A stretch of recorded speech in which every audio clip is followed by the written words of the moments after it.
How's Jeremy? He's in good form. He's been out this evening. I believe he was speaking at the demonstration, the Palestinian demonstration. He's now, because the COVID restrictions being lifted, he's getting out and about with meetings, etc. He's got his project, Peace and Justice project, which is going incredibly well.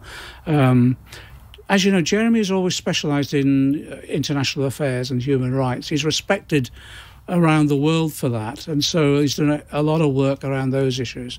No, he's in good form, but he still hasn't got the whip back, and again, I think that's a real mistake by Keir. Just drop it and let him back in the PLP. What's the process of that now? Just needs the chief whip and the leader to say, come back.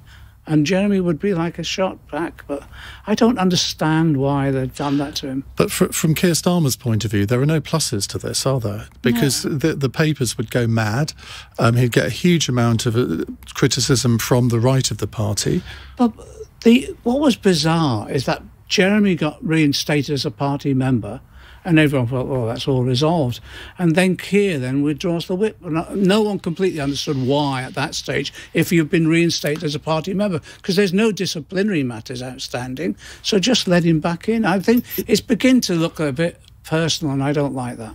Vindictive, you mean? Well, I just think it's personal, and I don't like it. He should be allowed back in because actually he's been a Labour member for 50 years. He's been a Labour MP all these years, serving his constituency well. The gossip is, and I don't know whether this is true or not, you might know, is that Nick Brown lost his job because he was advocating for Jeremy Corbyn to get the whip back. I think Nick was keen to get the matter resolved. I don't know the full details of this, but I think Nick was trying to get the matter resolved.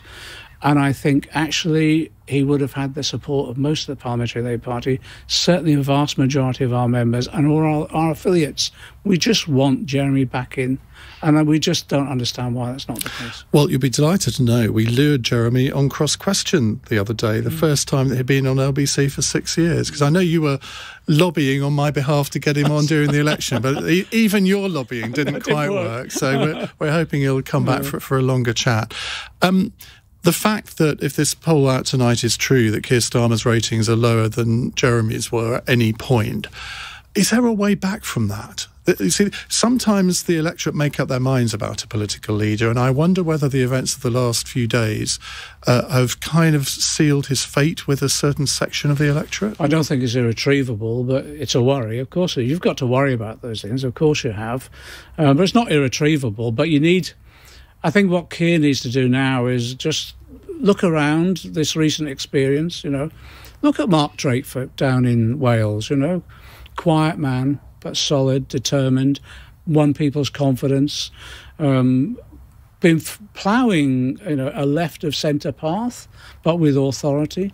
Look at those examples, and you can win people's respect back in that, Sometimes people think, well, I don't agree with him on that, but actually he's good.